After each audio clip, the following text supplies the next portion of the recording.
I know that you're all dying to get away to the leaders' debate tonight. That's why you've come early. I'm sure you are. I'm sure tonight is going to be far more enlightening, I can tell you. I couldn't help thinking on a political flavour that whale oil sounds like something out of these guys' diets. High fat, doesn't it? Or something like that anyway. But I shouldn't get involved in politics. I don't think anyone should, given where it is at the current state in New Zealand. But AUT Millennium came from the Millennium Institute of Sport and Health, and the brainchild of two great New Zealanders, Sir Graham Avery and Sir Stephen Tyndall. They saw the need for a centre of excellence in public health and sports performance, and set about raising the funds to create these wonderful facilities. And out front, we are building the National Aquatic Centre. That's that big building that obstructs all of your parking, and I apologise for that, but soon we'll have it finished and we'll release a bit more parking, which will make it a bit easier. In 2009, we joined forces with AUT Millennium and brought on board the capability and academic power in sports performance and physical health and wellness and nutrition of a leading academic institution. And that's really rounded out who we are and what we do here. We are New Zealand's national training centre for high performance sport, but we're also a highly valued community sporting facility. It's used by many, many families around the North Shore. And of course, we are a centre of research and teaching in physical activity and nutrition. And that's headed up by Professor Grant Schofield, who you'll hear briefly from tonight. I'm going to introduce Grant, and Grant will then introduce our guest speaker for tonight, Dr. Steve Finney. I couldn't help thinking when I was about to introduce these two guys about my own exercise. I had put off going to the gym all day, but at the thought of introducing these two guys, I did go to the gym, and I have been on the treadmill.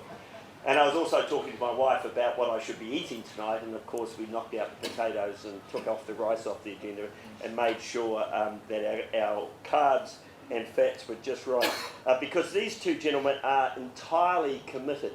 It's not just an academic pursuit for them. They actually live the stuff and are wonderful examples of being fitter and healthier in their lives. They are committed to research in this area, and of course they not only have their own personal experiences to share with you, but particularly Steve Finney, but also a huge body of academic research behind them that validates what they are saying. Both are innovative thinkers, not afraid to challenge the accepted norms.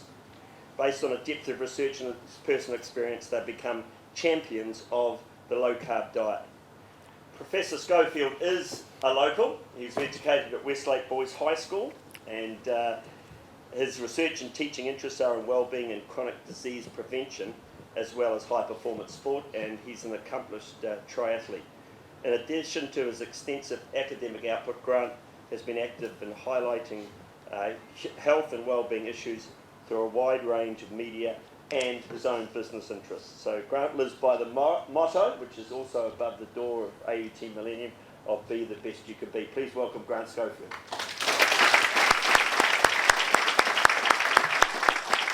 Well, thank you, Mike, and welcome, ladies and gentlemen, colleagues, low-carb community. It's really a thrill to see another good audience here at AUT Millennium, and it's a real thrill for us tonight to host Dr. Steve Finney from the United States, and it's been no mean amount of progression over the last few years as we've got deeper and deeper into the low-carb, high-fat story, research, advocacy, policy making, and frankly, because it has turned out to be adversarial fighting. But we'll continue that, and tonight's another step in that journey. So without further ado, it's my pleasure to welcome to the stage Dr. Steve Finney. Steve is really one of the pioneers. He self-labels himself a heretic. That initially sounds bad, but that's only because of some preconceived concept what a heretic is. A heretic flies in the face of beliefs with new views based on evidence, and that's where we think he's been going. He's been doing this since the early 80s. Frankly, I was just studying at Westside Boys High School, so he's, and some of you were not born. So he's been doing this for a long time, and it's really, there's little doubt without Steve and his close collaborator, Dr. Jeff Volek, that really the field and the research wouldn't advance anywhere in the way that it has, where now we're becoming more and more mainstream and the evidence is actually getting considered at the highest level. So Steve's originally trained in medicine and describes himself as a classically trained internist. He's then moved into nutrition. He remains a emeritus professor of medicine at UC Davis, amongst other things, including entrepreneurship, authorship. And if you haven't read really the Bibles of the low-carb world, the Art and Science of Low-Carbohydrate Living, which is a fantastic, it's a well-pitched, intelligent person's book. And for the athletes here, the Art and Science of Low-Carbohydrate Living. We'll give away a couple of these copies tonight. We've got the hard copies here. Steve will sign them at question time, which we'll leave plenty of time for. So Steve and I will have a discussion and decide on what we regard as the best question. So get primed and you can get your signed copy. So please welcome Steve Finney to the stage. Thank you.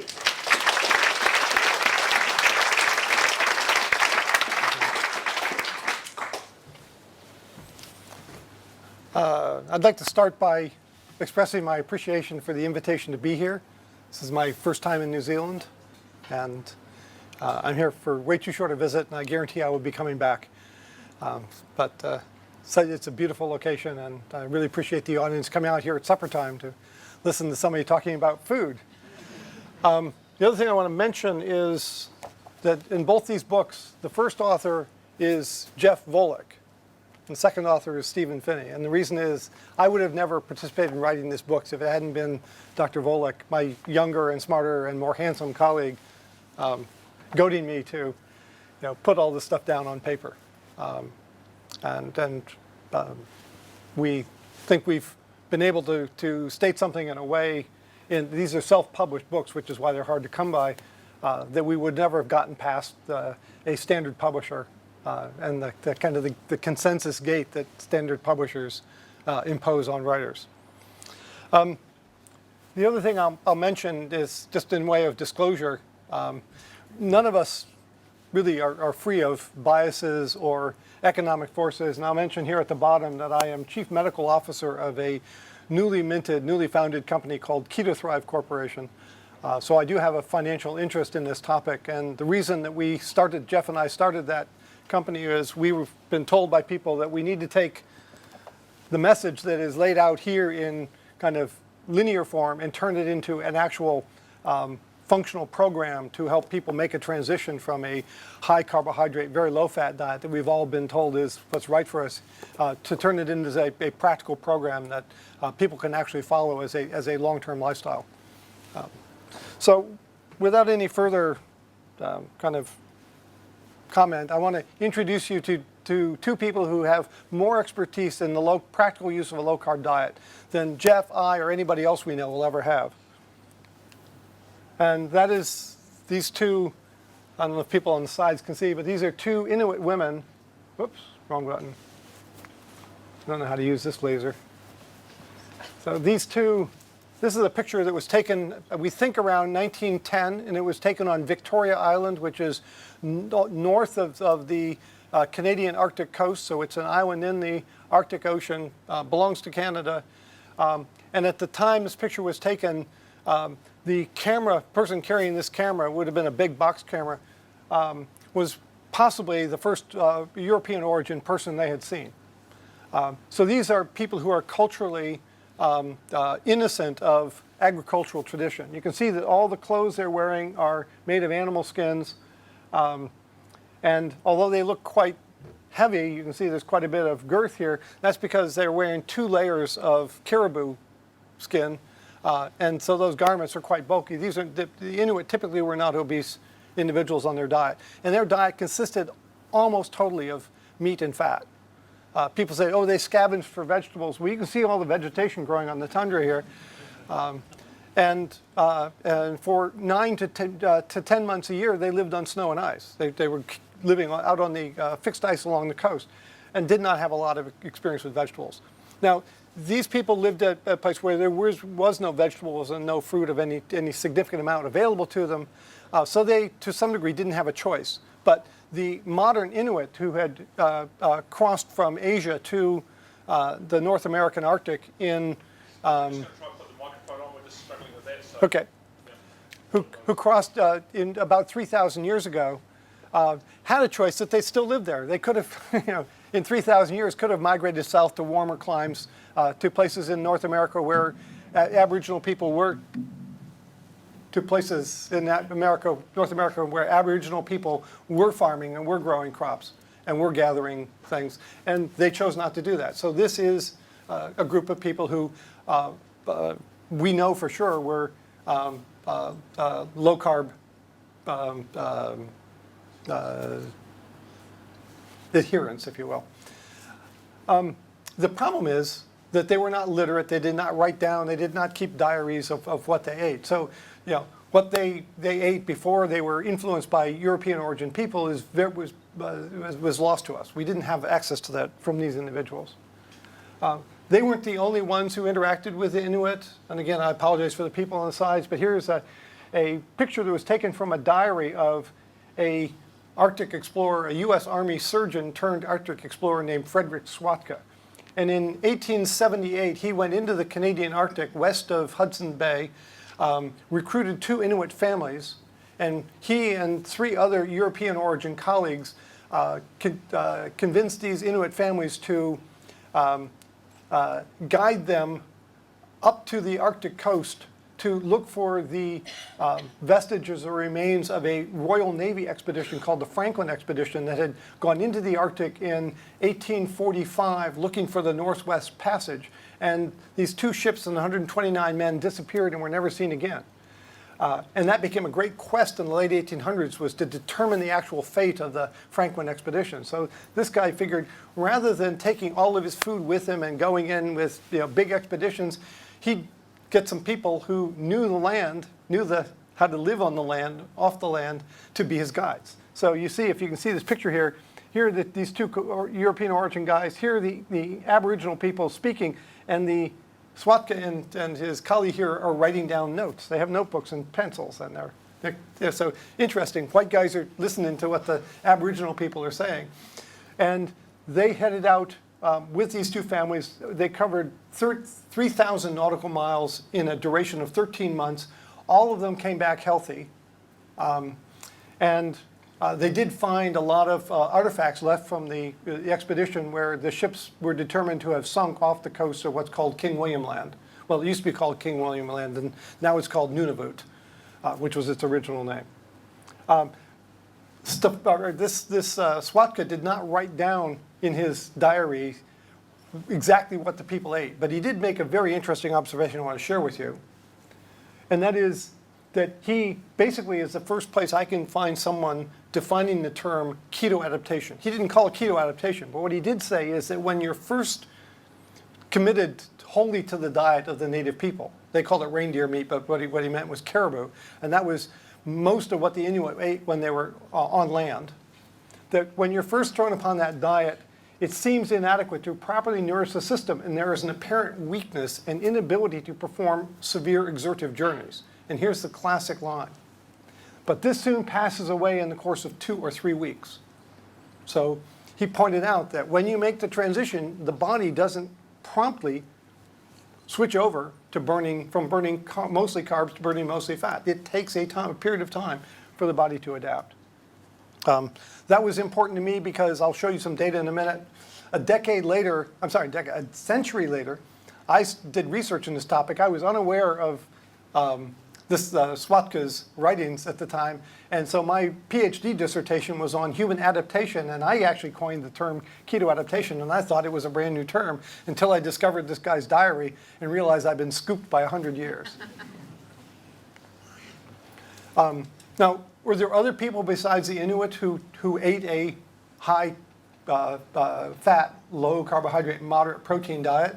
And actually, there are a lot of examples of either hunting or herding cultures around the world. And we've all probably heard of the Masai, these tall African people who lived in the Great Rift Valley, and for over 1,000 years, as far as we can tell from archaeological records, lived a nomadic lifestyle, living on the product of their herds of sheep, goats, and cattle. These tall guys holding spears were called the warrior class, but their primary duty within their society was to defend the herds from big cats, from marauding animals. And you can imagine that you had to have remarkable physical prowess to use a spear to protect your herds from lions, which is what these people did. Again, they were not literate. They did not write down what they ate. And luckily, there were two British gentlemen, one surgeon and one physician, who went to study the Masai people in the late 1920s. Now, they'd had contact with Europeans for close to 50 years, but they held very strongly to their cultural dictates of the diet. And these people, particularly the warrior males, consumed only meat, milk, and blood. And that may be where the kind of pejorative term bloodthirsty savage came from, that we've all heard. But interesting, there was a method to their madness in terms of consuming blood. Because if you live in the middle of the Great Rift Valley, there was not a lot of concentrated salt available to you. But if you lived in the heat and you ran great distances and you sweat a lot, you'd lose a lot of salt. So where does a person find sodium to replace their salt losses from sweat? And the answer is, the concentrated place, as if you're a hunter or a herder, the place you find sodium is in blood. And you can get adequate salt to cover your sodium needs by consuming blood. And these are very clever people. They didn't just kill the animal and collect the blood. They would actually pierce the jugular vein in the animal, collect some of the blood in a cup, and then plug up the little hole that they'd made, and the animal survived and went on to collect blood that they could then collect from them later on.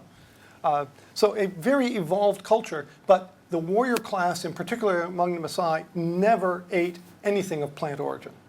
So when we talk about hunter-gatherers and people say, well, hunter-gatherers, well, they'd eat 20% of the calories from carbs that they get from root vegetables and from fruit. And these people did not eat. They chose not to eat that. They could have chosen to do that because people around them, like the Kikuyu, which were farming people down in the lowlands along the lakes and the streams, the Kikuyu were subsistence farmers, and they ate mostly a vegetarian diet.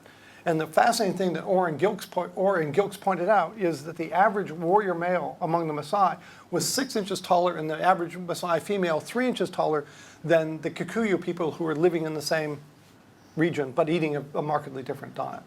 And that raises the question, does a diet of meat and fat actually have growth-enhancing potential? Well, I've been told, well, it's just their genetics. These people were genetically tall, but we now know that Masai who have given up their traditional lifestyle and moved into the cities and adopted a diet of market foods, their children are now no taller and considerably broader than considerably shorter and considerably broader than the ones who remain on the traditional lifestyle.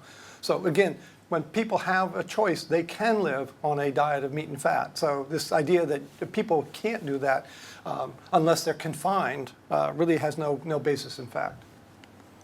And then from my home continent, North America, we had a wide variety of native peoples. And this is a picture, actually they're remarkable pictures in that they were paintings made by a very skilled portrait artist named George Catlin, who left the eastern part of the United States and went to the west across the Mississippi before there was much trade or interaction between the European origin peoples and the Native Americans on the Great Plains who lived almost totally on the buffalo as their source of food. And these two gentlemen, you see their pictures, and it looks like there's something kind of out of kilter in this, because you notice the heads are much smaller than you would expect them to be. And the reason is, and Catlin kind of, I guess he defended himself, he explained that these two guys who were members of the Osage Native American tribe were between 6'6" and 7 inches, or 6'6" and 7 feet tall. And that was characteristic of the nomadic people who followed the buffalo and lived on the buffalo and did not eat agricultural foods, was they were much, much taller than the Native Americans who lived by agriculture and by the European settlers, my ancestors, who again lived on an agricultural-based diet, which is kind of suggestive that this is not a diet that stunts one's growth, lifestyle, or physical performance. Again, these people didn't write down what they ate, and Catlin wrote letters home to his wife describing their life, but he didn't quantitate what the mix of protein and fat was. Was it a high protein, moderate fat diet? Was it a 50-50 mix, or was it mostly fat and only a moderate amount of protein? So, not to bore you with too much history, but the final person I'm going to tell you about in terms of historical perspectives is a gentleman named Stefansson. First name was Vilhjalmur. He was of Icelandic parentage, born in Canada and grew up in North Dakota back at the turn of the end of the 1800s.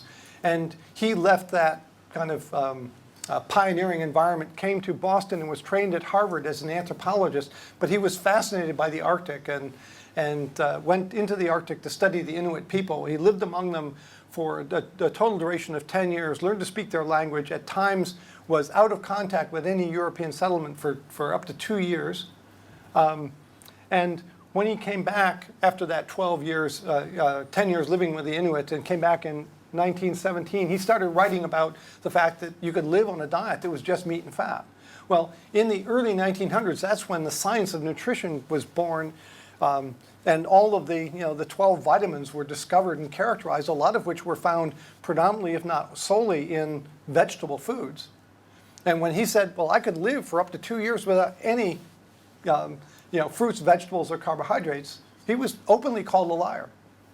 To salvage his reputation, this guy actually submitted to being a subject in a research study in which he was locked up under close observation for a year, during which time he was allowed to eat anything he wanted as long as it came from animals, basically meat and fat.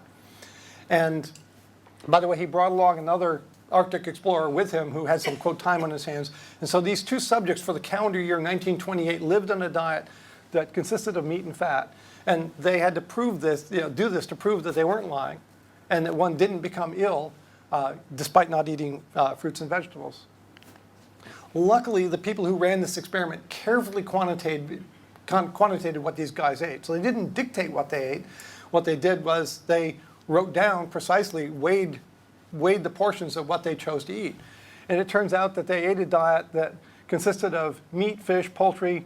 Most of it was boiled, and they drank the broth, which is an important issue, but I won't dwell on that.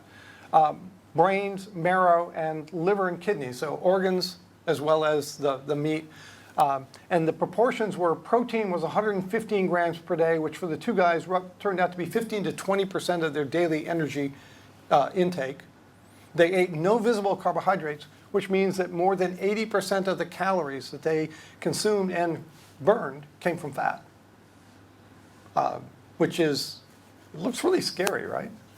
80% of calories coming from fat. And in the publication in 1930 by Walter McClellan et al., they started out this scientific report by saying the Stefansson experiment failed. He remained healthy. Their conviction when they started out, not just expectation, was conviction. But conviction was this guy was going to develop scurvy, vitamin C deficiency, within 4 months. And if he didn't eat some fruit and vegetables, he was going to die of scurvy. And he remained completely disease-free for the whole duration. Now, was he locked up for the whole 12 months? No. He was locked up for the first 3 months. His other colleague was held hostage for 4.5 months. But they came back to Bellevue at least once a week for urine checks to make sure that they were maintaining the restrictions of this diet. And so that gives us the breakdown. Now you can say, well, maybe he just made this up. But I would contend that if this guy's defending his reputation and he knew he could live on this in the Arctic, living among the Inuit, that he would, to the best of his capability, faithfully reproduce the diet that had kept him healthy in the Arctic. Now, obviously, he didn't have seal and caribou and so on, so he's using market foods. But in terms of the macronutrient composition, I would wager that this is very close to what those Inuit women that I showed you in the first slide had fed their families and what they'd learned to eat from their grandmothers. So it's not a high-protein diet. It's not big slabs of meat. It's moderate amounts of protein and a high intake of fat. So that kind of leads me to the point where I'd like to define the difference between the various diets we hear about. And again, it's kind of hard in this room to see the slide really well from the margins, but this vertical axis here shows percent carbs, carbohydrates in a diet, ranging from 10% up to 60%. And the horizontal axis is the protein intake, either in percent of energy expended per day or in grams of protein per kilogram of body weight. And high up on the carb intake with very low protein is a diet popular in the United States among vegetarians called the Ornish diet. And that's an extremely high carbohydrate, but high and concentrated, not simple carbohydrates, not refined carbohydrates. Then the standard American diet is somewhat lower in carbohydrates, but still ranging around 50% carbs and 10 to 20% protein. The Mediterranean diet allows somewhat more fat, which means somewhat less carbohydrate, and that's here. And then this dotted line here at 30% is really where above that is considered a, quote, balanced diet, and below that is considered a low carbohydrate diet, below 30%.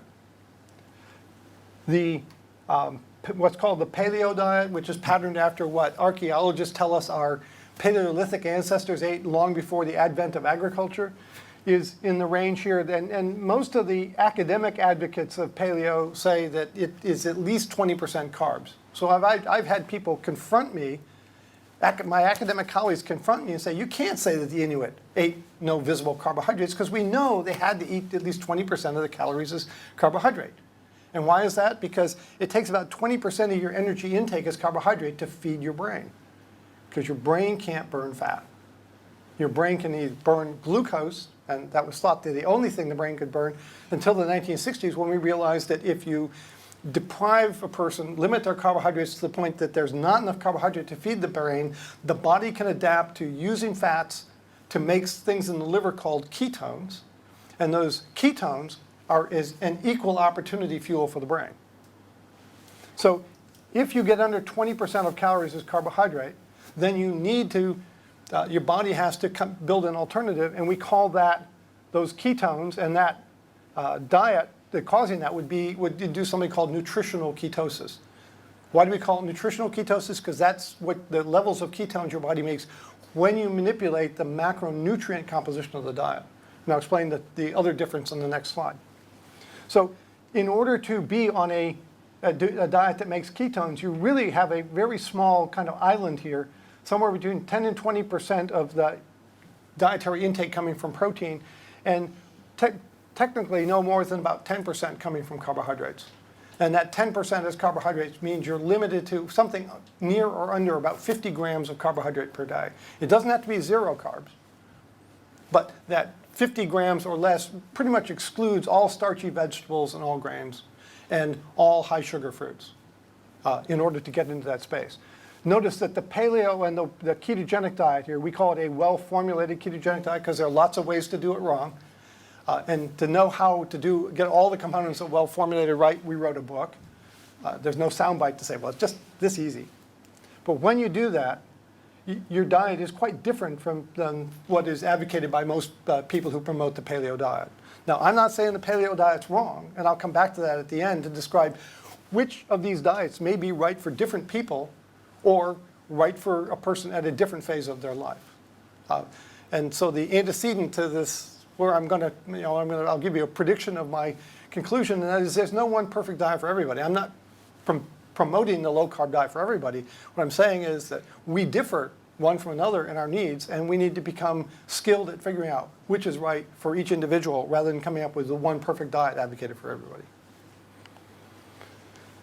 So I want to make a distinction here in terms of ketones, because the term ketone in my medical training, I always heard about it in a negative context, and that is that when what we call a childhood onset or type 1 diabetic didn't get enough insulin, that individual would start making ketones, but the body, insulin is required not just to make sugar go into cells, but also to keep the body from making too many ketones. And if you don't have enough insulin because your pancreas has failed to make it, then you get out here in a range of ketones above 10, the units we use are millimolar, above 10, and that is the ketoacidosis that I was taught as a young physician is life-threatening and has to be stomped out wherever you see it. And so that kind of, in my training, included all ketones. I subsequently learned that when you limit carbohydrates in somebody whose pancreas can make insulin, it doesn't have to be a lot, it's just a modest amount of insulin, then those ketones are controlled in the range of anywhere from 1 to 3 millimolar. Notice the scale here is not continuous. So this is 0, 3, there's a break here, that's 5, and then up here is 10. So between 1 and 3, this is an optimal zone for ketones to feed throughout the body, particularly feed the brain. You don't get into ketoacidosis until you're above 10, and it really becomes life-threatening when you get to 20. Well, if 20 is life-threatening and 2 is the middle of normal, there's a tenfold difference here. You know, they're not next-door neighbors. They're very distant cousins, one from the other. This is pathology, and this is normal physiology, which is why we've chosen to call it nutritional ketosis. But in this range of 1 to 3, and the threshold really begins at about 0.5 millimolar. This is where the ketones have very positive physiological functions. And I'll mention one at the end that we've become aware of that is going to really be a game changer in our understanding of the benefit of this range of blood ketones. So the way I got involved in this, and a number of people in my visit here said, so, you know, you're a thin, active guy. Why did you ever get interested in ketones? Well, in my during my education to deal with the stresses of taking tests and having to memorize all the things that my professors insisted that I memorize, which I hated doing, I would get on my bicycle and go out and take long rides. And I kind of learned myself before I read about it in the books that if you don't eat carbohydrates when you go on a bike ride longer than an hour or two, that you're going to run out of fuel, you're going to feel terrible, and it's called hitting the wall, or sometimes bicyclists call it bonking. And if you haven't experienced it, it's a really unpleasant experience. I don't advise anybody to do it. So I learned that I was carb dependent on my bicycle. And if I didn't take enough carbs with me, I couldn't go more than 35 or 40 miles. If I took enough carbs with me, I could ride 100 or more miles in a day, you know, and have no problems. But then I started running into patients who back in the early days had read the first version of the Atkins book, the Atkins diet, and had gone on the Atkins diet, and some of those patients said, you know, I don't feel physically impaired. And I said, you know, they got to be lying. So we decided to do an experiment, myself and a couple of my mentors, where we recruited a bunch of overweight people who were willing to be locked up in a metabolic ward where we could control their diet and observe them all the time to make sure that they adhered to the diet and didn't, you know, eat things they shouldn't. And so we studied them not just in terms of, you know, normal resting metabolism, we studied their physical performance. And the studies we did was we'd put them on a treadmill and have them we'd increase the speed every 3 minutes and measure their peak power, where they got to when they had to quit, or we would put them on the treadmill at a moderate intensity and see how long they could go till they're exhausted, which, by the way, is a really mean thing to do to people, particularly untrained people who've not done that sort of thing to themselves before. So we had 6 subjects. We locked them up for 7 weeks. For the first week, they ate a high carbohydrate, their usual diet. And then for the last 6 weeks, in order to give them some reward for being in the study, we put them on a very calorie restricted ketogenic diet. So it sounds horrific, but we were only giving them about 600 calories a day. And about 400 of that 600 calories was from protein and a modest amount from fat. So this is not the Inuit diet. This is a very calorie-restricted ketogenic diet, which induces rapid weight loss. And then we put them on the treadmill after 1 week of the diet and then after 6 weeks of the diet to look at their endurance performance to see how long they could go before they said that they were exhausted. Now, the problem with that model is that they're losing weight, and the average person on the study lost 25 pounds. And that wouldn't be a fair test at the end if they're walking on a treadmill weighing 25 pounds less. So me and us, we gave them a backpack to wear into which we dumped textbooks of internal medicine, bags of IV fluid, anything heavy we could find on the ward. So they're walking on the treadmill at the same weight that they had been when they did their first initial studies. Now, if we'd done this for just 1 or 2 weeks, my life would have been a heck of a lot better because we would have confirmed what everybody else found. When we looked at them at baseline before they went on the low-carb diet, and they looked at their endurance time to exhaustion, it was a little under 180 minutes, so just a little under 3 hours that they could walk at about 60 to 65% of their peak power. So it was not super high intensity, but it was pretty good intensity for these untrained people. A week later, when we put them back on the treadmill, they only went 120 minutes. So they lost about a 1/3 of their endurance capacity. And that fits with all the data that supports the concept of carbohydrate loading for athletes. And if you go back and read that carbohydrate loading literature, all those studies were less than 2 weeks, and most of them were less than 1 week.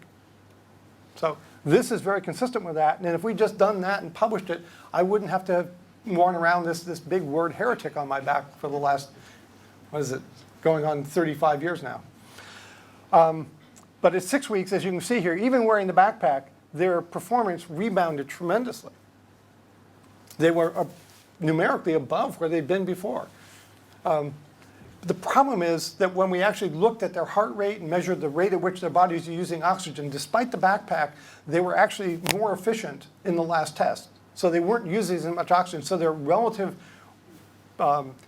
demand for exercise was lower. So it wasn't a fair test, because they were doing less work. But clearly, they were able to do an awful lot of work. These were not incapacitated people. But that troubled me, and also the fact that in medical school, I've been taught nothing about nutrition. And I've suddenly realized there's a lot about nutrition I need to know, so I figured I'd go back to graduate school for a year or two and take a few courses.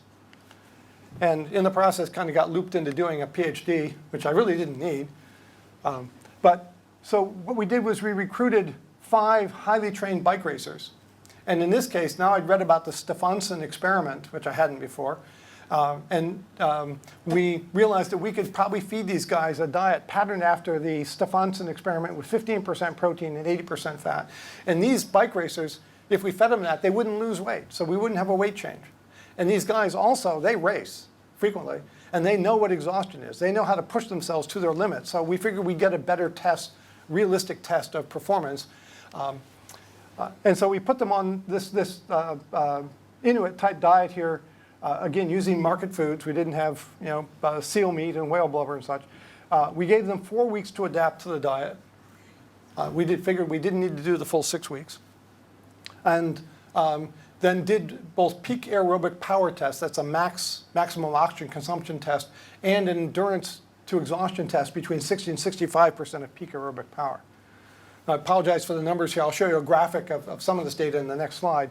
But I'll point out that their peak aerobic power at baseline was 5.1 liters of oxygen consumption per minute. That translates into 1,500 calories, if they could do it for an hour, because they don't do it for an hour. But that's an energy expenditure equivalent to 1,500 calories per hour. These are extremely capable athletes, highly trained athletes. 4 weeks later, then they put down a number of 5.0. This is 0.1 lower than that, but statistically, there's no difference between these two numbers. So in spite of 4 weeks without any visible carbohydrate in their diet, they gave us essentially this exact same performance in their peak aerobic power test. When we measure their endurance time to exhaustion, 147 minutes at baseline, 151 minutes, 4 minutes difference. Again, not statistically significant at all. So no difference when we took away their carbs. The big difference was when we measured something called respiratory quotient, or RQ.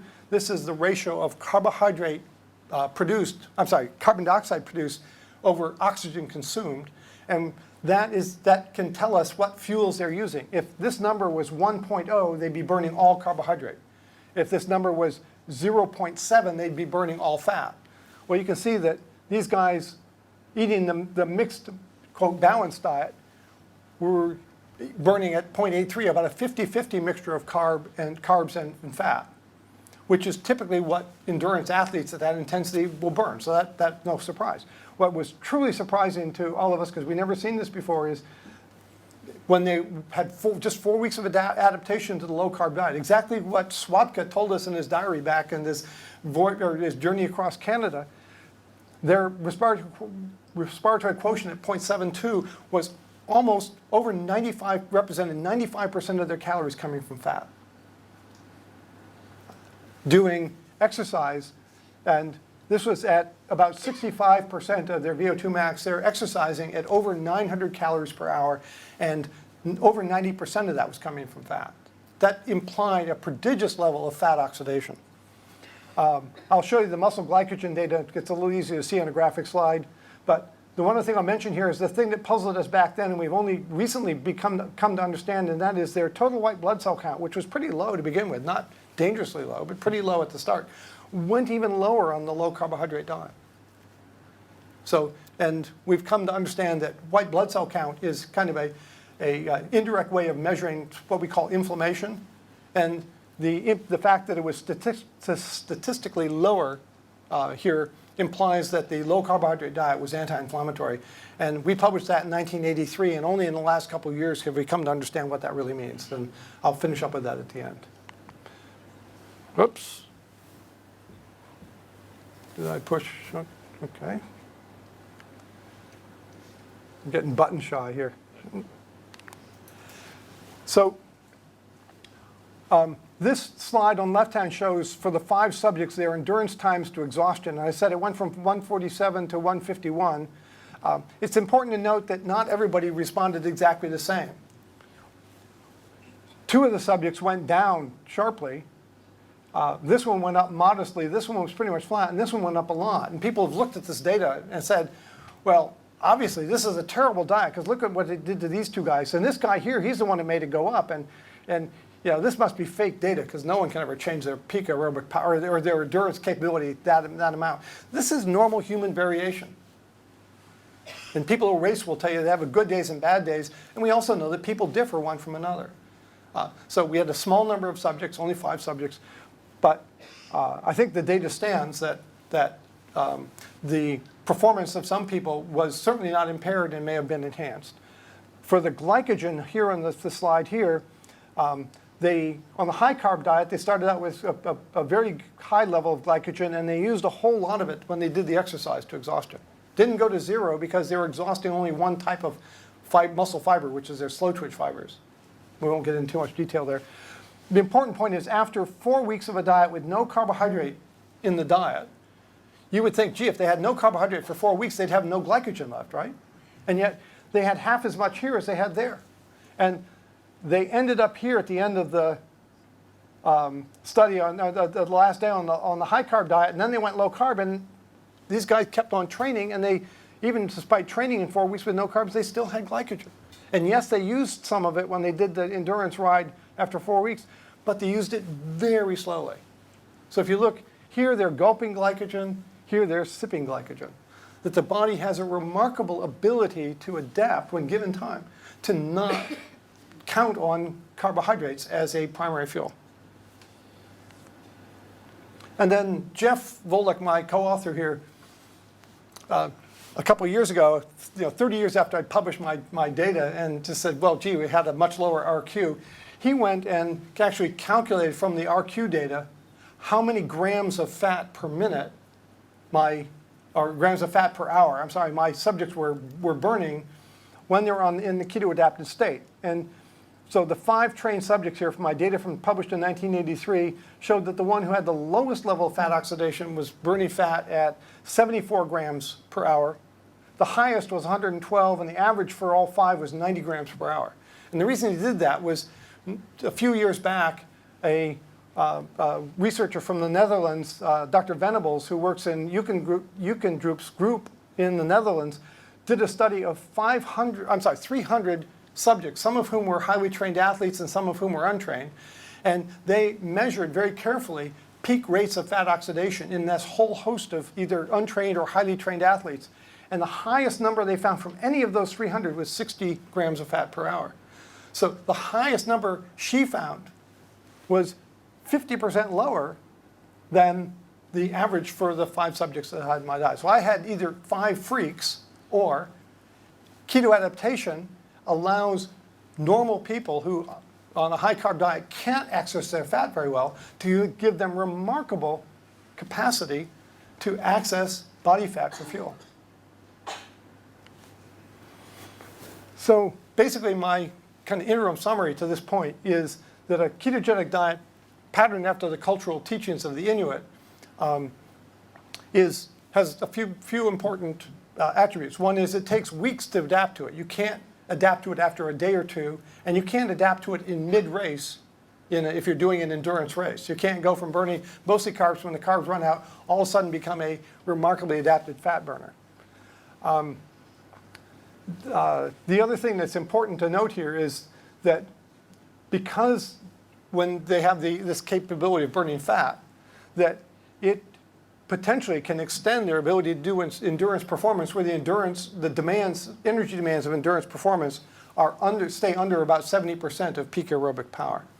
And why would that be important? Well, if you look at the body from the point of view of carbohydrates and fats, if you look at a carb-loaded athlete, the most carbohydrate you could stuff into a 70-kilogram athlete would be about 2,500 calories. If that athlete weighs 70 kilograms and they're 15% by weight fat, which is a little chunky for a really lean athlete, they would have upwards of 100,000 calories of fat in their body. Now, if you, rather than the 15% fat athlete, you got down to somebody who's extremely lean as an athlete, down to say 7 or 8%, you'd still have something around 50,000 calories of fat, which is 20 times the maximum amount of carbohydrate you can put in. So if you look at this from a fuel tank point of view, this is a little fuel tank. This is the sprint car, and this is a long distance racer fuel tank here. And so if you can give the body to this amount of access to even 50,000 calories of fat, you give them protection from running out of the carbohydrates, which is what happens, it happened to me when I was riding my bicycle without eating carbs, and what happens to people when they run marathons at high intensity and they don't try to fuel during the marathon, because 2,500 calories is barely enough to get you to the finish line. And if you run out a mile short of the finish line, you hit the wall and everybody passes you. So the analogy, and this is a slide that Jeff, my colleague, made, he said, it's kind of like having a truck going down the highway, which has 10,000 liters of fuel in the tank in the back, but the little tank up front runs on energy and the truck is stranded on the side of the road. That's the athlete who hits the wall. But if you keto-adapt them, you essentially plug this tank into the engine, and then you have a vehicle that doesn't run out of fuel.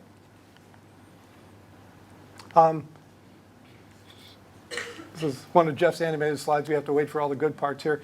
But the factor that we understand that controls whether fat is accessible or inaccessible is the hormone insulin.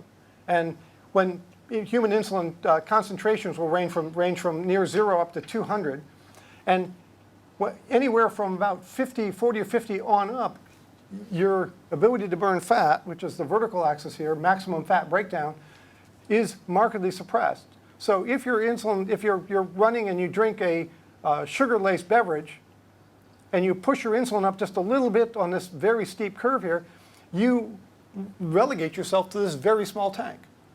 But if you're keto-adapted and you don't consume the carbs and you don't push your insulin up, even a slightly lower insulin here gives you a much, much greater access to fat for fuel, which means that this is extremely sensitive to even modest amount of carbs. So we're not talking about a moderate reduction in carbs to get this access to the big fuel tank. You have to have quite strict and consistent reduction in access to carbs. And when you do that, then you access this great big, long-lasting supply of fuel. Is there any practical significance to this? Well, out in California where I live, we have a local race that's, people come out and do for fun. It's called the Western States 100. And they start on the east side of the Sierra Mountains at Lake Tahoe, run up over the Sierra Crest, and then up and down through the canyons on the west side on mountain trails, not on roads. And it's a 100-mile race. Typically, they start at dawn on Saturday morning in May, and the first person to finish typically finishes in the dark. And in 2012, this gentleman here, Tim Olson, who'd run the race before but hadn't done really well because he had gastrointestinal distress in the latter part of the race, which is very common in ultra runners.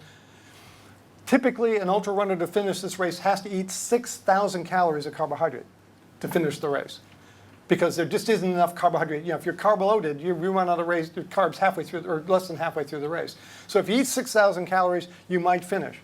But then a lot of the runners get nausea, vomiting, and lower GI symptoms that slow them down. So this guy, Tim Olson, adapted himself to low carb. He limited himself to 100 calories per hour of carbs, which means that over the course of 14 hours, he ate 1/4 of the 6,000, quote, required calories. Here he is crossing what's called No Hands Bridge, which is mile 79 in the race. And you can see there's still sunlight in the hills here. And he's not looking real unhappy. He's not looking real stressed. He's just run 97 miles, which includes, what's the number? It's 16,000 vertical feet. I should put it in meters for you guys, but 16,000 vertical feet of climbing and 22,000 vertical feet of cumulative descent, because they're going up and down, up and down. And here he is at mile 97, and here he is at the finish line. There's still some sunlight here. No one had ever finished this race in sunlight. He took 21 minutes off the all-time course record of a cumulative 4,000 runners since this race started in 1976. And the time here is 14 hours and 46 minutes. A lot of people were very curious about what he'd done, but a lot of people said it's a fluke. It's, dismissed it. It's just he probably rode the subway part of the way.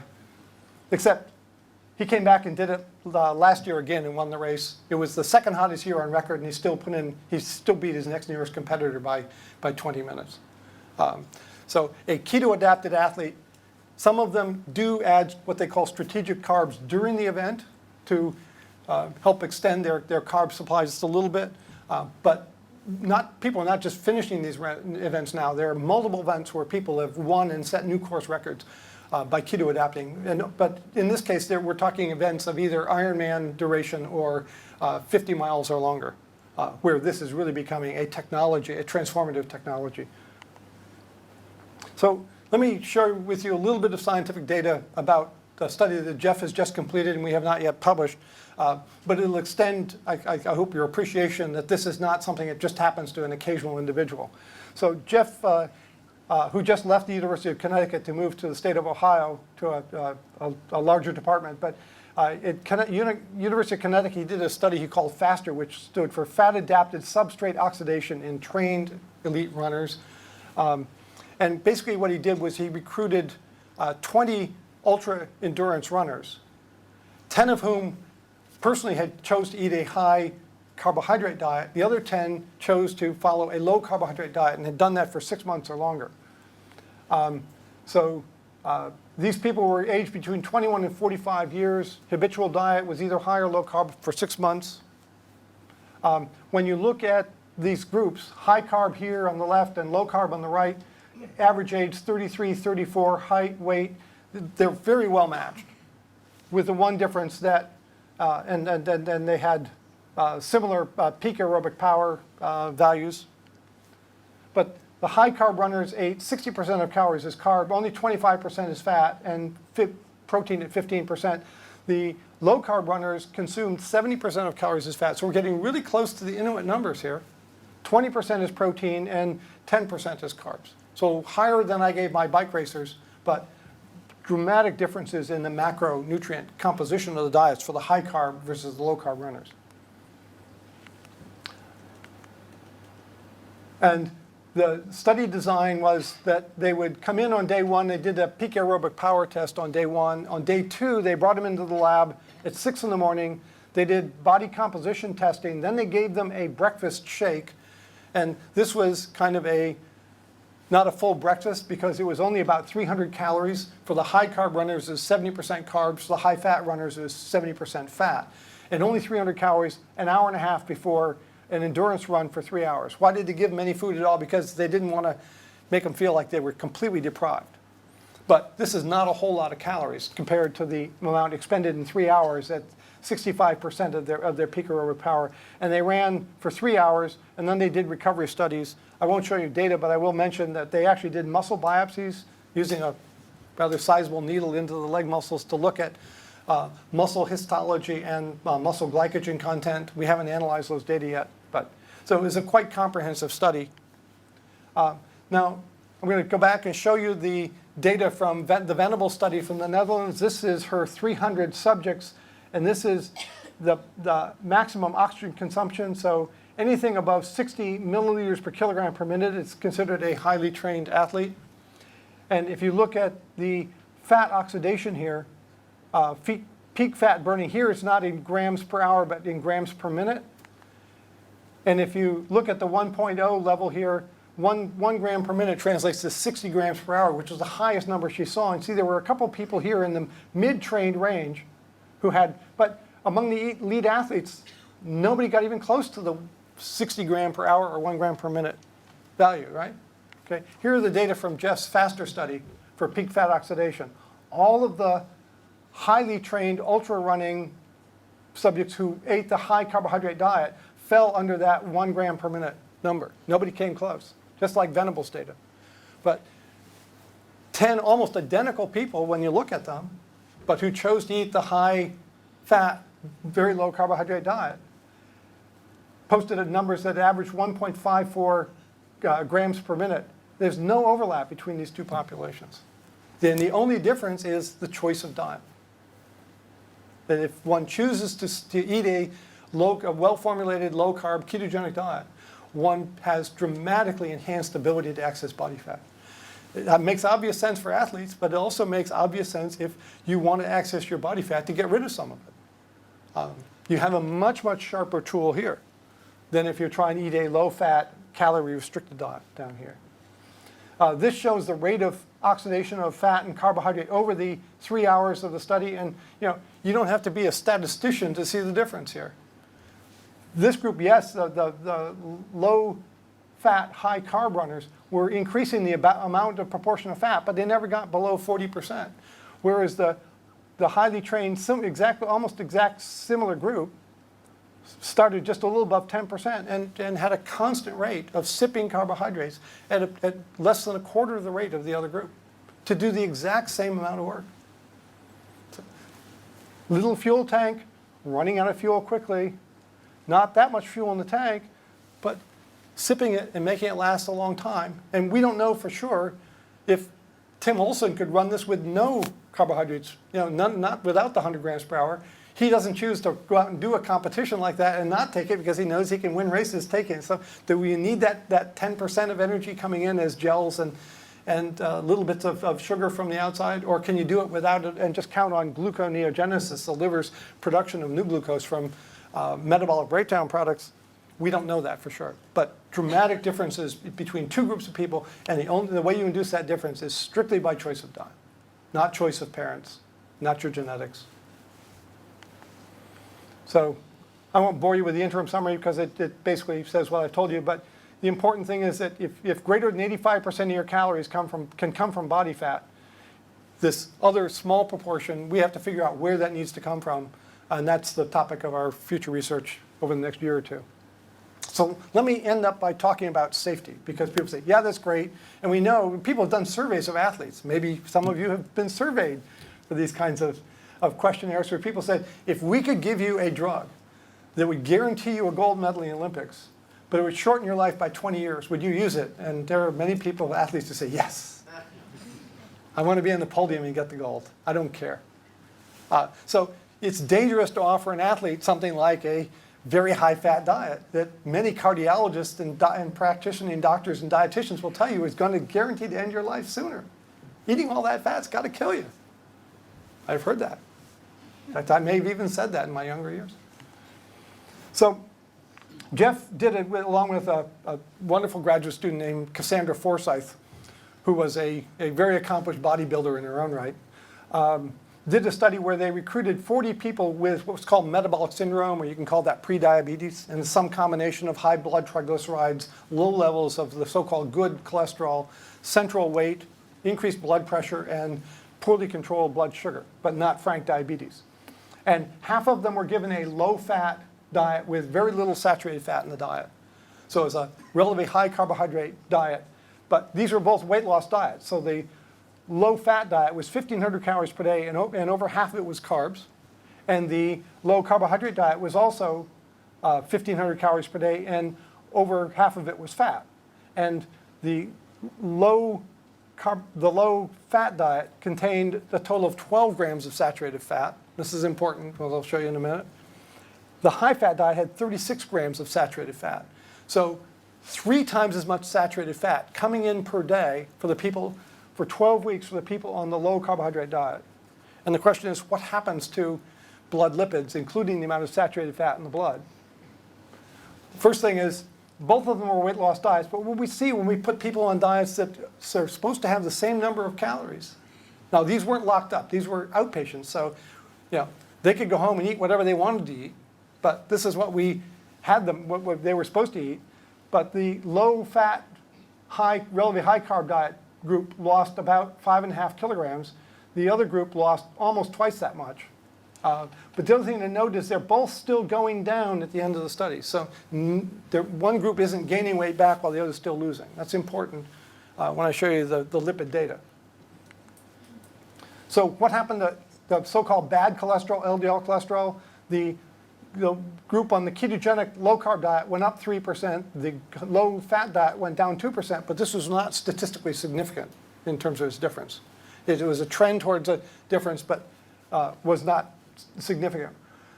The important thing for LDL, we used to call that the bad cholesterol, but now we realize that LDL is not a single fraction. LDL is a mix of fractions, and the dangerous LDL is the LDL that's small. So if you measure the size of the LDL and it's getting bigger, it's getting less dangerous. So a 3% increase in LDL size, this looks like a small number, but it's actually a very significant and physiologically important number, where the low-fat diet had no change in LDL size. For HDL, so-called good cholesterol, a 13% increase on the ketogenic diet, a 1% change here, and that was, again, highly significant. And by the way, there's no medication your doctor can give you. People say, well, exercise makes HDL go up. Yeah, it'll go up by 1 or 2%. Drinking alcohol in moderation will make it go up by 1 or 2%, but there's no medication or no other lifestyle change we know of that can, in a group of people, routinely raise HDL by that amount, 13%. Big positive change in well-being. Blood triglycerides, which is a component of one of the risk components of metabolic syndrome, so they're high in this group to begin with, were cut in half on the ketogenic diet, whereas the fat-restricted diet, if you're eating 1/3 as much fat, you think, boy, the triglycerides, which is the fat absorbed and transported in the blood, is down less than half as much as on the ketogenic diet. And here's the fascinating thing. We actually measured the amount of saturated fat in their blood triglycerides. So for the group that's eating 3 times as much, 36 grams of saturated fat per day, they had a 12% reduction in the amount of saturated fat in their blood. Whereas the group on the high carbohydrate, low fat diet also had a reduction, but again, it was less than half as much. So this old adage that we've all been taught is that you are what you eat. If you eat a lot of saturated fat, the assumption is you're going to have a lot of it in your body. But when you adapt people to become really good fat burners, which is why I showed you all that boring data about the athletes whose fat burning capacity is markedly enhanced, that fat burning capacity is used to take saturated fat and make it into completely harmless carbon dioxide and water. I breathe out, my saturated fats leave me. They don't collect in my arteries. Okay? And we've actually done this experiment in animals where we measured liver and muscle and adipose tissue. Our research human subjects don't let us take much of those organs, very much. And we don't find it accumulating there either. So if you adapt to that safe island of the well-formulated ketogenic diet, train your body to become extremely good at burning fat, it then turns something which has a potential to be toxic if you store it into something which becomes your high-energy fuel and leaves your body in harmless form of water and carbon dioxide. The other thing we noted is that both diets were anti-inflammatory. But of 14 markers, we didn't just measure one, we measured a whole battery of 14 different markers of various aspects of what we call the inflammatory cascade in the body. The low-fat group had 6 of 14 reduced. The high-fat ketogenic group had 14 out of 14 reduced. And the significance between those two was dramatic. This is a much more anti-inflammatory diet when properly formulated. Now you go to the literature and you Google high-fat diet inflammation, you'll find all kinds of studies that purport to show that a high-fat diet increases inflammation. But they're not ketogenic diets. They're diets that are 30% carbohydrate, not 5 or 10% carbohydrate. And we've always kind of puzzled by that. We think, in nature, most things are linear. The more you move down the scale, things get better incrementally. So if you go halfway there, you should get half as much benefit. And so that's always kind of puzzled us a bit. So just conceptually, a lot of people talk about, in diabetes and metabolic syndrome that they have insulin resistance. Well, we think of that, Jeff and I think of that as being, if you're insulin sensitive, you're carbohydrate tolerant. If you're insulin resistant, you're carbohydrate intolerant. And so, we put this in nutritional terms. If you can't drink milk without getting an upset stomach and maybe getting gassy, you're a dietitian or a doctor will diagnose you as being lactose intolerant. And how do you deal with lactose intolerance? You don't eat lactose, and you don't have symptoms. If it's become very popular in the United States to avoid grains because of gluten intolerance, and the way you avoid gluten intolerance is to not eat grains. Well, if you have insulin resistance and intolerance of your blood sugar goes up and your blood triglycerides go up, if you're insulin resistant, so type 2 diabetes, metabolic syndrome, obesity, or progressive weight gain, we would diagnose that as carbohydrate intolerance, and the way to deal with that is limit carbs. And if you're carbohydrate tolerant, you're insulin sensitive, if you have normal weight and you're an athlete, and it's not making you gain weight, you're fine. But then if you're an athlete and you want to do an ultra endurance sport where you need a big fuel tank, then it's not about insulin resistance, it's about having adequate fuel flow. So there are different reasons to use a low carbohydrate diet. But the other important point is not everybody needs to do it. For people who are insulin sensitive, they have a carbohydrate tolerance that gives them the flexibility to eat a wider range of foods. So again, we get away from this idea that there's one perfect diet that everyone should follow. So let me finish in the last minute or two with a very complex study that came out about 2 years ago in the journal Science, which is one of the top-ranked scientific journals. They don't publish, the editors don't allow casual papers to be published in there. And they certainly don't like heretics either, I can tell you, because I've never had a paper published in Science. But a group from the University of California, San Francisco, led by Dr. Eric Verdin, the first author is Shimazu, did a study where they took mice. Now, these are not ketogenic diet or advocates of low-carb diets. They are very interested in molecular signaling, what turns molecules and genes on and off in the body. And they were really interested by the fact that beta-hydroxybutyrate is very similar to a molecule called butyrate. Beta-hydroxybutyrate versus just plain butyrate. Butyrate has been shown to be basically a chemical signal in the body that turns on groups of genes in a concerted way with significant positive effects. So they said, well, what happens if we do that with beta-hydroxybutyrate? And the genes they're talking about are genes that protect our body from oxidative stress. Some people call it free radicals. So we have internal free radical defenses, but they aren't always on. They can be turned on and turned off. And so they said, well, what happens? We know butyrate can turn on this free radical defense. What if we give beta-hydroxybutyrate? So they basically took mice and implanted a tiny little micro pump in their abdomen that pumped the ketones into them. So they didn't have to be on a ketogenic diet. They were just getting this stuff infused into their bodies. And it would raise their levels up to, the number here is about 1.1 millimolar. Remember I said that 1 to 3 millimolar is nutritional ketosis, nowhere near ketoacidosis. And when they pumped that in and then looked at something called hydroxynonenal, HNE over here, if they gave them buffer, not ketogenic, they had the pump, but it was just pumping in neutral chemical, they got this much hydroxynonenal. If they pumped in the beta-hydroxybutyrate, they cut it more than half. And that means that oxidative free radical damage was dramatically reduced just by pumping beta-hydroxybutyrate into these animals for a day or two. And then something called lipid peroxides, which is another measure of the results of oxidative stress. This is with buffer, and that's with ketones cut in half. So what they're seeing is a dramatic improvement in the animal's defense against oxidative stress. And by the way, that is, most people's minds, synonymous with aging. Oxidative stress, if it's accelerated, makes us get older faster, which is why these people are really curious about this. That they're seeing it being caused by this previously maligned substance called ketone. And they not only just observed the phenomenon, they explained how it happened. And there are a group of very interesting enzymes called histone deacetylases. These basically regulate whether your genes are on or off. We're told, well, you're born with good genes or bad genes. Well, a bad gene does you no harm if it's turned off for your whole life. Okay? And genes are, through very complex mechanisms, either turned on or turned off.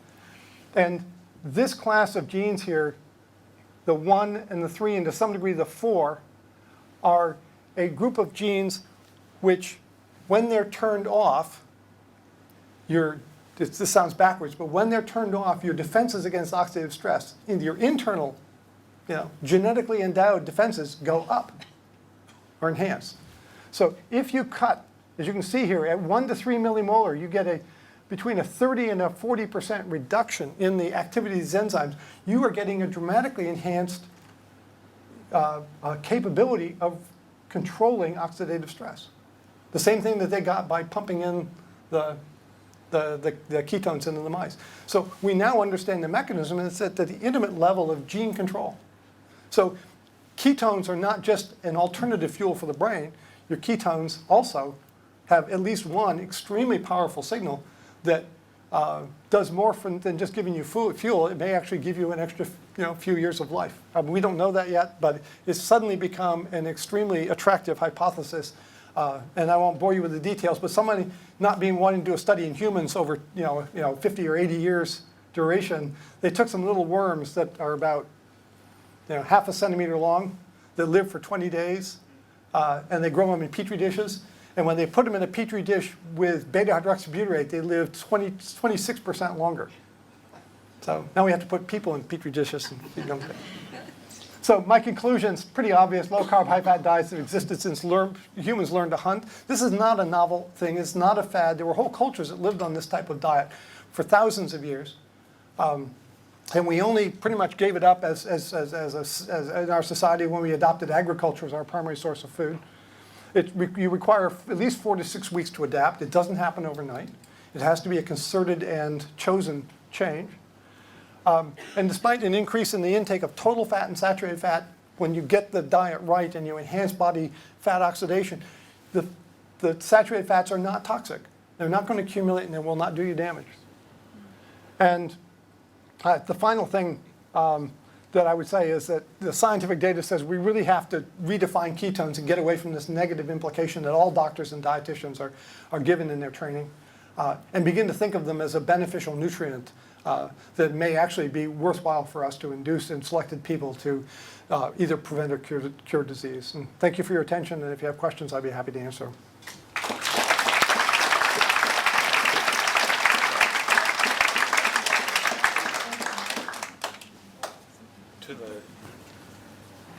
We'll turn the lights on here. Wrong one. Be brave, turn them all on. Yeah. Okay, so ladies and gentlemen, thanks very much, and thanks, Steve. We're going to take some questions now, so if you can just make yourself heard slowly and clearly, that'd be much appreciated. Who's going to kick that off? I'll kick it off. Good on you. If you're saying that if you're keto-adapted, if you're fat burning, that you're using oxygen more efficiently, would that be correct? The question is if you're keto-adapted, are you using oxygen more efficiently? Yes. Actually, the people who do what we call cellulose chemistry, with a pencil you write out on paper and figure out how many oxygens you use to liberate how many energy-yielding molecules called ATP. Yeah. Theoretically, fat is 8% less efficient at giving you energy. That's on paper chemistry. But in my bike racers, when we did their peak aerobic power and endurance time to exhaustion, to do the same amount of work, they utilized the exact same amount of oxygen. So in a real human flesh experiment rather than a paper experiment, we couldn't find that. So is the difference in the CO2 production instead?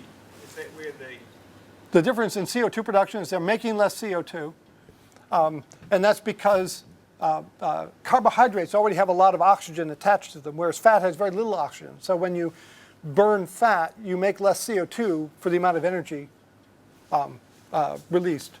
But the other interesting thing is when you make less CO2, CO2 is one of the two drivers for respiration. If your oxygen level in the brain goes low, you start breathing hard. If the CO2 level in the blood goes up, you hyperventilate, you breathe hard. And if you're making less CO2, you're less compelled to hyperventilate during higher levels of sport. And our athletes tell us they breathe differently during competition, that their breathing is calmer. That doesn't make them more efficient, but it may allow their head to be in a better space. The reason I asked is because anecdotally you have people's asthma clearing up on high-fat or paleo or low-carb diets. Mm-hmm. And it would seem to be a possible indication is if you have some kind of airways, if the airways sure. is a problem. The question, if you can't hear, is that anecdotally, and I've heard that from a lot of my patients with asthma, is that their asthma gets better when they're on low carb. And it may be that they're making less CO2 and they have less to clear, but the other factor is if we get 14 out of 14 inflammatory biomarkers going down markedly, the inflammation in the airways, which causes the bronchoconstriction, may also be markedly reduced. So multiple explanations. So next question, maybe somebody over here. So I test for my ketones, and I notice the readings just go up and down like crazy. I'm type 1 diabetic. Mm-hmm. Is there an optimum time of day, or should I be testing at different times of day on purpose, or when? So the question is, testing ketones, they tend to go up and down a lot. A couple things. There are multiple ways to test ketones. The classic way is measuring urine ketones, and the kidney is very smart. And if you're on a low-carb diet for a long period of time, it's going to say, hey, I'm wasting all these good things that are turning on good genes and are giving my brain fuel. And so most people who are on the diet for more than 6 or 8 weeks, the urine test becomes worthless. So I assume you're doing a finger stick blood test. In the States, there are 2 meters, two finger stick meters to do that. And the only one we found is reasonably dependable is made by Abbott Laboratories. I have no stock in Abbott Laboratories, no cousins who work there. But the Abbott meter, it's called a Precision Extra, gives us pretty consistent data when we compare it to actually drawing a blood sample and running on the analysis and the benchtop analysis. But you're right, they do vary. Now, I'm not a type 1 diabetic, and there's some mornings I get up on 0.4, some mornings I get up on 1.0. Usually in the afternoon, I'm between 1 and 3. If I go for a 2-hour bike ride, I'm definitely above 3. So exercise, time of day, whether you eat butter, which has medium chain fats, which enhance the body's production of ketones, or if you take cocoa butter or coconut oil, those stimulate ketone production. So it depends on what you eat and when you measure the test. We've come to the point of, rather than telling people you try to stay in one place, we want them to be near or above 1 at least some point during the day. And the best time to do that is after exercise or mid-afternoon. But don't sweat the low samples as long as you're not consistently low all the time. Right here. Do you think that keto diet would be suitable for people who have chronic kidney disease? Question is, would a ketogenic diet be good for people with chronic kidney disease? Yeah, use the mic. Okay. It depends on how severe the kidney disease is. Stage 3? Stage 3. It's not a high-protein diet, and it's anti-inflammatory. But we've never done a test of the diet on people with creatinine clearances, technically less than 40 mils per minute, which is probably the stage 3 would be at or below that level. But I can also tell you that we do have some experience in working with diabetics who are developing diabetic kidney disease, and we know that because they start spilling a protein called albumin in their urine. And for many type 2 diabetics who are poorly controlled when they go on a well-formulated ketogenic diet, go into complete remission in terms of blood sugar control, and over the course of 6 months to a year, we see the albuminuria, and many of them disappear, which should never happen. I mean, it's just not been observed in diabetics. That's part of what's called the slippery slope. And once you're above 100 milligrams of albumin in the urine per day, you assume that the clock is ticking until you go on dialysis. And making that go away is, well, it's just another piece of the heresy. But I'm not answering your question, so. There's lots of protein in the meat as well, so it's just worried that there's too much protein intake. Well, the question is, there's protein in the meat, and is that harmful? Well, we all need protein in order to survive. And the question is the dose. And one can go as low as 1 gram per kilo on the ketogenic diet and still maintain pretty good maintenance of lean body mass. And that's about down where most kidney diets for people with kidney disease are held, because if you go less than 1, everybody starts losing muscle, significant muscle. So it's delicate, but I think the answer is more political than physiological, and that is almost all nephrologists and renal dietitians will tell you shouldn't do that ketogenic diet because it's dangerous. I can't tell you it's not dangerous because we haven't had the opportunity to do the prospective, carefully observed study to figure out for whom, at what threshold it can be useful in terms of preventing further loss of kidney function. Okay. Hi. how did you incentivize that those initial 7 unfit, overweight people who had the packs on their backs to actually get into the program? Because the application in general practice is going to be getting people to be willing. And I noticed you said they were locked up. And I wonder what kept them there. So the question was, how do we get 7 people to allow themselves to be locked up in a metabolic ward for 6 weeks and let us stick needles into their thighs to take muscle out and things like that? They were pretty desperate to lose weight. Okay. And for most of them, they tried many other ways to do it. But, as you implied in your question, so how does this relate to normal clinical practice where you don't lock people up to lose weight? And if you do, they lose weight and we have them locked up, but when you let them out, they gain it all back again. And that's really the ultimate functional question.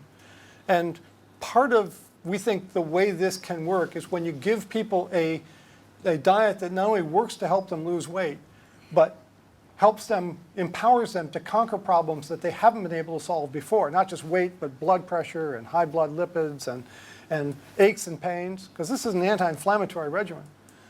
When you offer them that empowerment, you predict that they're going to feel it, and then they feel it, and then you reinforce the fact that they've experienced it, and if they keep doing this, they'll maintain the benefit, and this diet won't kill them in spite of what some friends, neighbors, and their doctors, their primary care doctors might say. It is possible to get people to follow this kind of diet, not just briefly or for a few months, but as a long-term lifestyle. And we're in the process of doing studies now where we're not just doing it short-term or for a year. We're going to follow people for a long period of time and hopefully figure out how we can adjust not just the diet itself, but which incentives work best to give those individuals the empowerment to do it long-term. Let's take one over here. Sure. Yeah, hi there.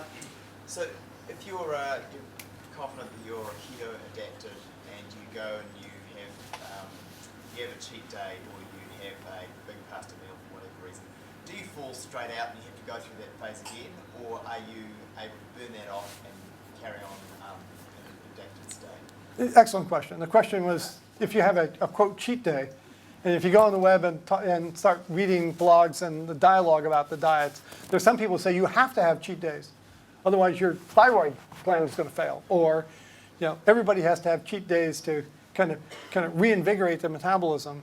But the question was, if you have one, how disastrous is that? And really, it's partially determined by what made you do it. So if you really, if you did it because someone said you could do it and it would do you no harm, and you felt, I'll just try it and see, you can probably get right back on it. But if you were driven by whatever desires or cravings to do it, you're probably going to do it again. And if you get away with it, you're going to do it more frequently. And within short order, you are no longer going to be keto adapted. But one single pasta meal or one high carb sports bar or something like that doesn't reverse this. And as I mentioned, during events like the one that Tim Olson did, he allocates himself 100 calories per hour, but he's burning 900 calories per hour. So that carb going in is essentially, it's drops of water going into a skillet, pss, gone. So it really, what makes you do it is partially determines whether you stay off it. But what I'll tell you from experience that many people have shared with me and my own personal experience is, if you have the positive benefits of being on it, and you break the diet, you feel different. You lose. It may be subtle, it may be dramatic. I mean, some people, they eat a big plate of pasta. All that carbohydrate, which the body has been living on just scraps for months, suddenly it has a huge pile, and it puts it all in the muscles as glycogen. For every gram of glycogen that goes into your muscles, you put in 3 grams of water, which means suddenly you're the Michelin man or woman. And you stand on the scale the next morning and you say, are you kidding me? I only had 1 plate, but it's almost all water. So you go out for a long run or a long ride and you burn most of it off and you get rid of it, but you have to put that behind you. And if you note the benefits of this to yourself, you learn not to do that. And eventually, the pasta and the bread and the potatoes start looking like styrofoam. And they no longer have that appeal for most people. But it takes a long time to get past the associations you have with those, with building energy reserves and feeling great. question front here. Related question, sort of. There is keto diets which are called cyclical keto diets, where you purposely go in and out of ketosis. Mhm. So do you not agree that that's a good strategy, or have high carb days so that your leptin levels can get a boost? The question is cyclic or cyclic carbohydrates, where you have multiple days of low carb and then you have brief episodes. And the reasons for that, some people say, well, you might have adrenal failure. That's the fight or flight hormones from the adrenal glands. You might have thyroid failure, or you lose leptin, responsiveness to leptin. In our studies of people out to 3 months duration, controlling their diet, we haven't seen those problems. So I don't see that. I don't recognize a solution to a problem that we can't create in a way that we can study it. So there are empirical observations. I don't discount that they may happen for some people, but it appears to us that the human body loves consistency and it does not like inconsistency. And roller coasters are not fun to ride on all the time. And so again, for most people who are successful at losing weight, losing their diabetes, losing their hypertension, losing their irritable bowel syndrome, which also in many people gets a lot better on an anti-inflammatory ketogenic diet. Once they've lost that and it's gone away, they value the fact that they're not flirting with having it come back. So we don't have enough answer to give you, or enough information to give you a definitive answer, but if it's a matter of choice, I'd avoid doing cyclic on and off ketogenic diets. Yep. The woman behind. For an insulin-resistant female like with PCOS. Yeah. Oh, sorry. For an insulin-resistant female like with PCOS. So if they're successful in a low-carb, high-fat diet and they are in ketosis, but they fall pregnant, would it still be safe for them to be in ketosis as long as it's within that 1 to 3 range, or otherwise what would you recommend and how would they measure to know that it is safe, even though it's not conventional or considered acceptable in the... Okay, the question is, and by the way, I'd put this down as a candidate for one of the better questions. Okay. The question was, for a woman who has polycystic ovary syndrome, which is basically associated with insulin resistance and infertility, there are a few groups of studies of small groups of people and lots of anecdotes of people going on women going on a well-formulated ketogenic diet and having quite prompt reversal of this. And the infertility oftentimes resolves and they become pregnant. And then the question is, okay, you're on a ketogenic diet allowed you to become pregnant. Do you stay on the ketogenic diet? Or do you go back to the conventional balanced diet that almost all OBGYNs recommend you follow in order to have a healthy baby? And we don't have an answer to that question. And it's very hard to get approval, because whenever we do a human study, we have to get approval from a committee, hopefully objective committee that determines whether it's safe to do this, whether the benefits of doing the study are greater than the risks to the people who are our research subjects. And it would be very hard to get an IRB committee to approve doing a prospective study of keeping women on a ketogenic diet through pregnancy. However, a number of my female colleagues and or their spouses have chosen to be on a ketogenic diet before, during pregnancy, and during nursing, and there is no evidence that this impairs gestation, delivery, or nurture, post-pregnancy nurture. But I can't advocate it because I don't know. So, but it's just to keep going on that though, but then there's been 100,000 human generations that have had successfully reproduced in that state. So there's at that ecological level there's evidence, and also the argument would be that pregnancy itself induces insulin resistance, and then for various reasons to position nutrients in a different place in a pregnant woman's body. And gestational diabetes is not benign. No, and it's a serious problem, and it creates pancreatic problems for the fetus and so on. So there's arguments on both sides of that. It's an excellent question, but let's just give away the book now on that basis. One of them. Oh, hang on, that's the wrong one. So as long as the baby is growing and the mother is feeling fine, then it's okay to continue on it? Well, yes. As long as it's the mother's choice. Yes. It has to be an informed decision by the woman, but there is much more empiric and cultural evidence on the side of it being beneficial, particularly if the person started out insulin resistant to begin with. The likelihood is it's going to come back when you eat the carbs, and insulin resistance during pregnancy is called gestational diabetes. Let's go to the far back, the gentleman sitting. I just want to say what a privilege it's been to hear probably one of the first scientists to really now be proven right. How long is it going to take for all your work to actually be accepted by heart foundations and government agencies around the world to solve the problems of obesity, hypertension, and so on? As a doctor, I'm a good follower of this now for over a year, and I've lost 18 kgs. I feel better. I know it works, but why is it, and how are you going to get your message believed by those people that need to believe it? If you remember, you and I, up until 1995 or somewhere near then, we treated ulcers with antacid drugs and antacid compounds, because we were all taught that acid causes ulcers. There are these two heretics in Perth, Australia, named Dr. Warren and Dr. Marshall, who in the early 1980s, more than 10 years before, looking through the microscopes at ulcer tissue that was coming from the operating room, they're seeing things that look like bacteria. And they were told, now bacteria can't possibly grow there, it's contamination. The acid level's too high in the stomach for bacteria to grow. So they took some of them out and they tried growing them, and they love to grow at the exact same pH that we have acid in our stomach. And so they said, well, we can grow them in acid. And they said, well, that's crazy. It can't be true.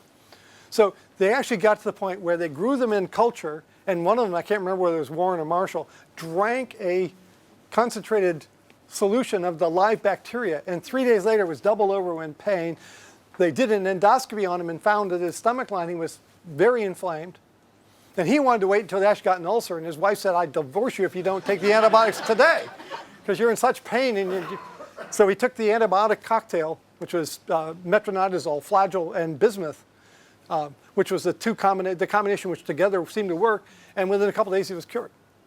All of that was published by 1985. And we in the States did not begin treating ulcers with antibiotic combinations until 1995. So in our book, we have a little sidebar, and we talk only half jokingly about the Warren and Marshall syndrome, which is once you publish the obvious answer, it takes our colleagues a decade to decide we were right. So when was the obvious answer published? I would say that Jeff Volek, in the prodigious work that he published in the early 2000s, between 2000 and 2005, I'm hoping that was the definitive data, and that we're within a few years. But we're seeing a lot of our colleagues, and I'm thrilled with your personal story as well, a lot of our medical colleagues discovering it for themselves. And it's only when they see that. Some of them stay in the closet and don't tell anybody about it, and some of them are willing to stand up and say, it worked for me, and thank you for that. Far corner back here.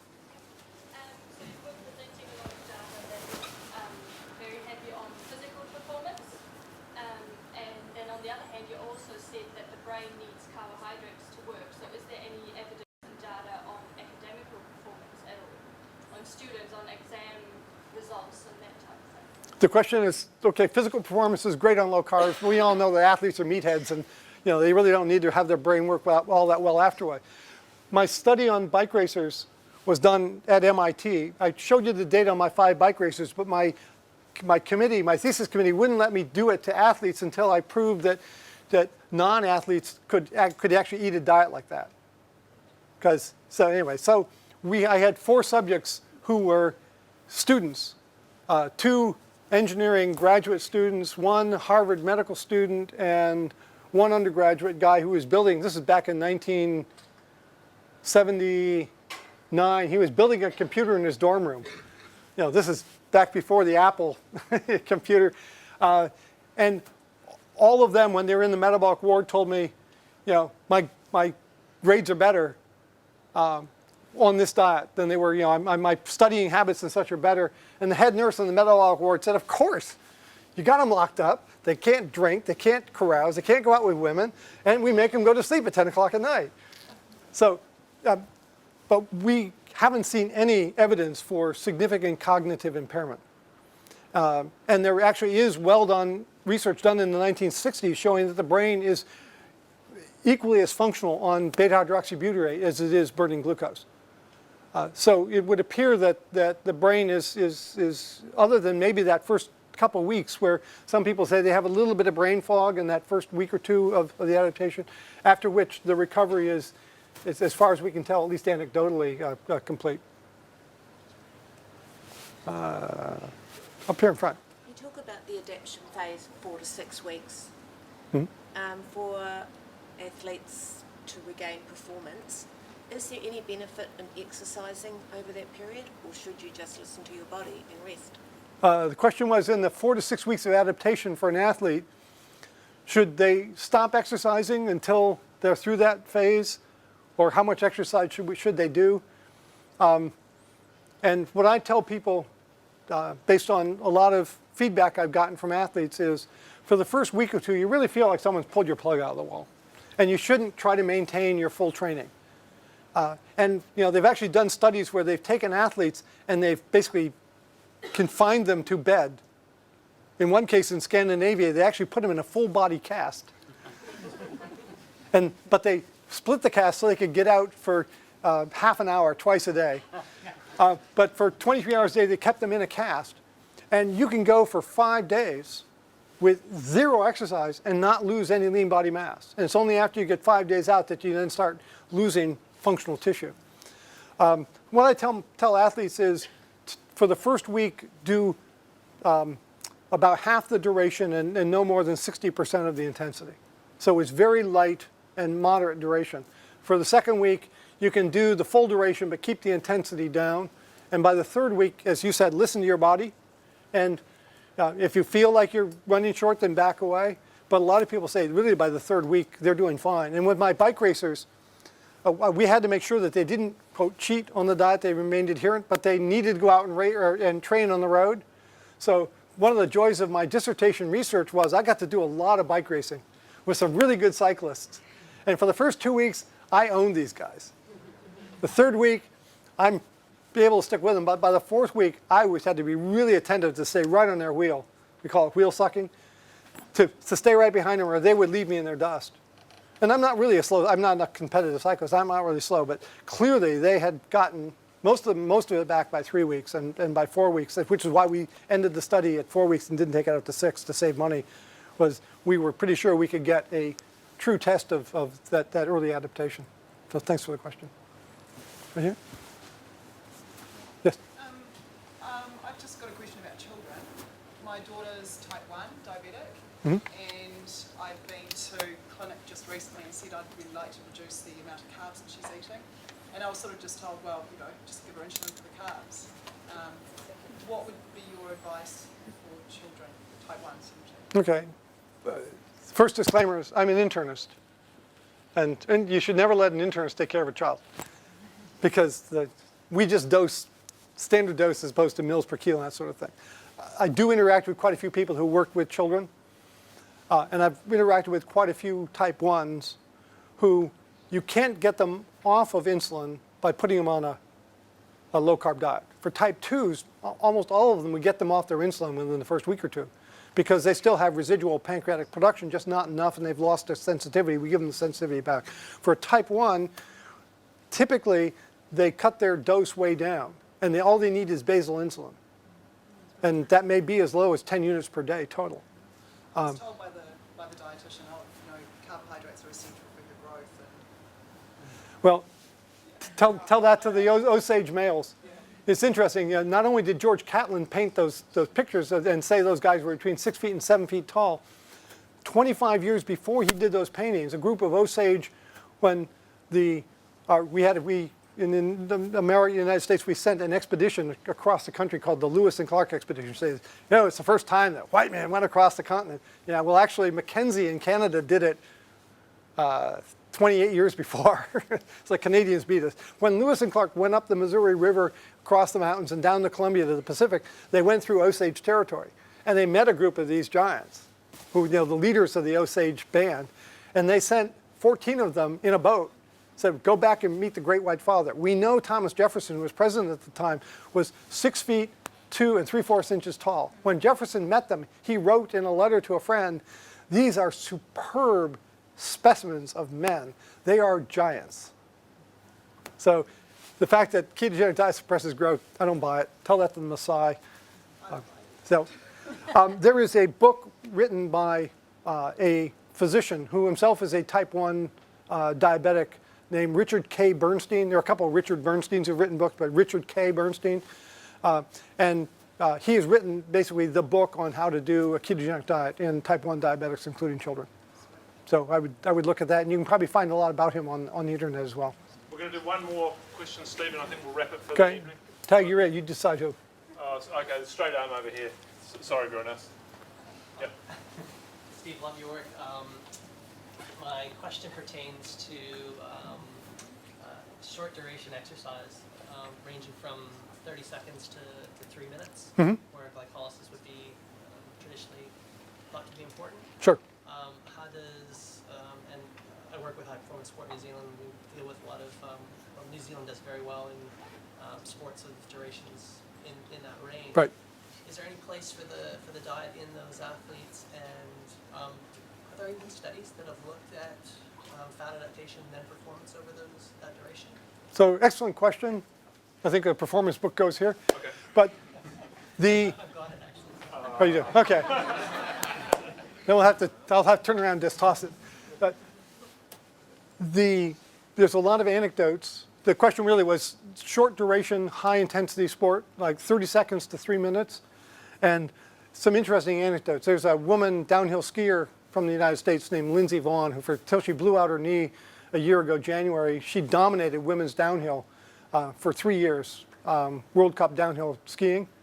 And for those 3 years, she was on low carb.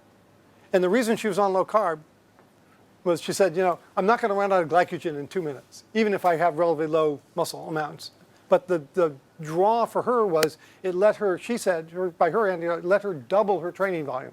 That her recovery after high intensity training was so quick that she could do more training than her competitors and be more fit. And also it helped her control her weight. Weight in skiing downhill is important, but when you're going around gates, all that weight, any extra weight involves more pressure on the snow, greater need to carb, and she found it helped her. A U.S. tennis player who, all through his 20s, was a pretty lousy tennis player, ranked but not well ranked, named Marty Fish. His weight crept up. He was over, I think, 6'2" tall and got to 220 pounds, and his knees were giving out. And he went on low carb. He lost 40 pounds, and he was the top-ranked U.S. tennis player for 2 years. We still didn't win at Wimbledon, but he got to the quarterfinals on low carb. And then the downhill skier, Bodie Miller, who was the oldest skier to medal in the Olympics, in the Sochi Olympics, cut weight and improved performance over 3 months before the Olympics on low carb. So there are selected situations where high intensity sprint type sports, whether playing high intensity tennis on and off or downhill skiing, the diet can be useful. And the improvement in recovery time is something that many athletes note as just being a remarkable benefit to them because it lets them compete more often and or do higher volume training that then they feel gives them an edge. Okay, we're done. I'm giving away the art and science of low carbohydrate performance to the very first question to George Henderson here, who actually works for us, but expressed an interest in exercise, which was good. So well done, George. And look, ladies and gentlemen, it's been a pleasure. I agree with the gentleman, the doctor at the back, who said it's been a privilege to be addressed by Steve and have him answer our questions. Thank you so much for taking the time to come to New Zealand, to Auckland, to AUT Millennium. Please join me again, ladies and gentlemen.